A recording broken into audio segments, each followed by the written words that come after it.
The Rwandan genocide lasted 100 days and left approximately 800,000 people dead. As the brutal killings continued, the world stood idly by and watched the massacre.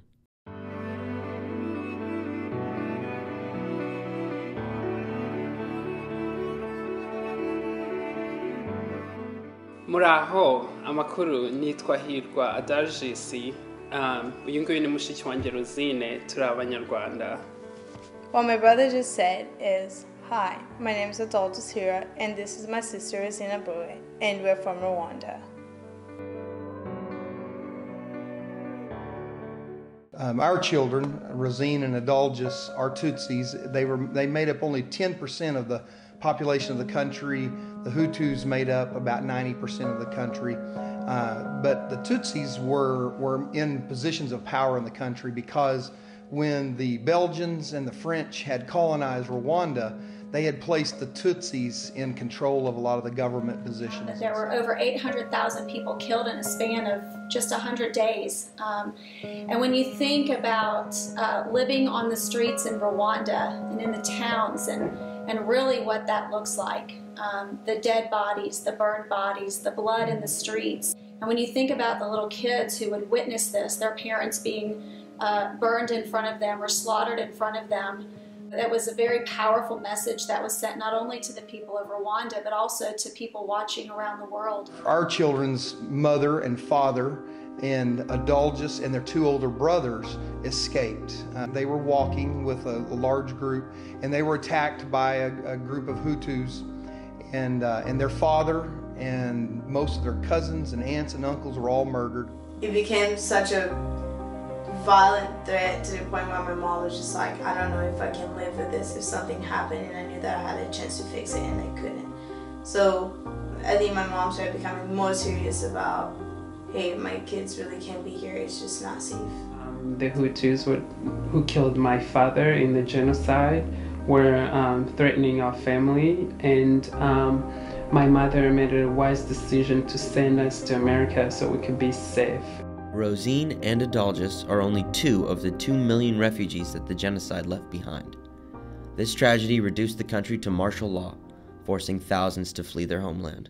They attempted to get visas for the family to come to America on a pilgrimage, but they would not give a visa to anyone over 18. And so she made the decision, very difficult decision, to send her 15-year-old son and her 12-year-old daughter to America on their own. Right before we took off, my mom looked at my brother and I, and he was like, oh, dang it, like I forgot my purse. She told us she was coming with us, so we thought we were going to fly with her.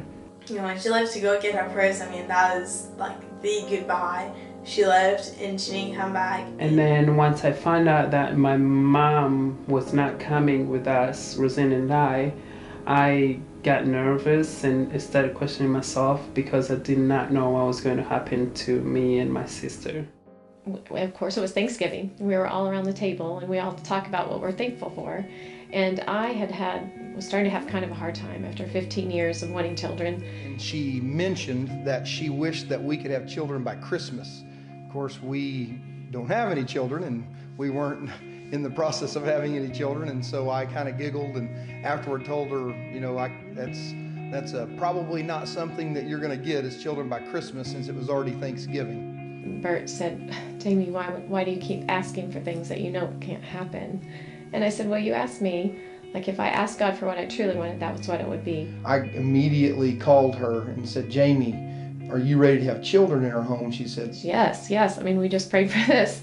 Certainly, I mean, this could be our answer. And December 14th, we, through a long process, but December 14th picked up our children. Thank you from the bottom of my heart. You are welcome. You are welcome.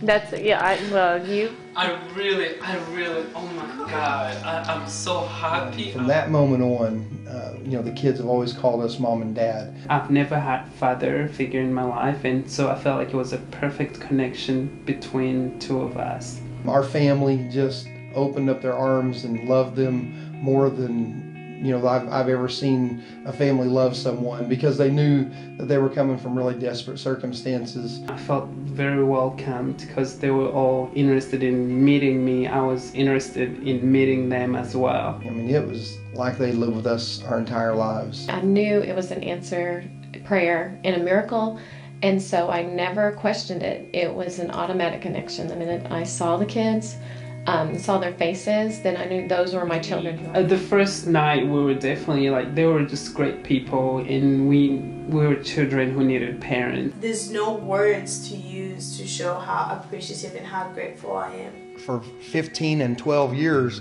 they suffered through it, and they watched their mother suffer through it. The story of how resilient these two young people have been in the face of things that people in America could only imagine. I mean,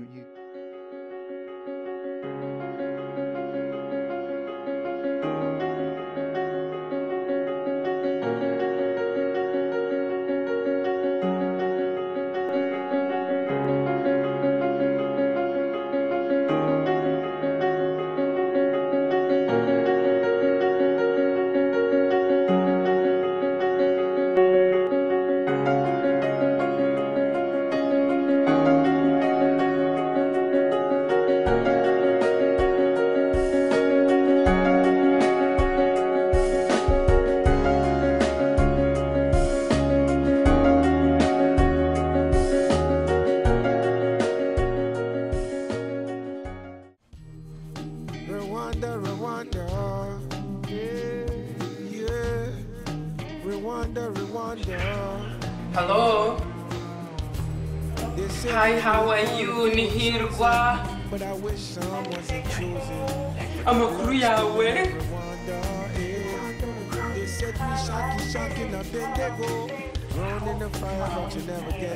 Oh my God, mwarabuze abantu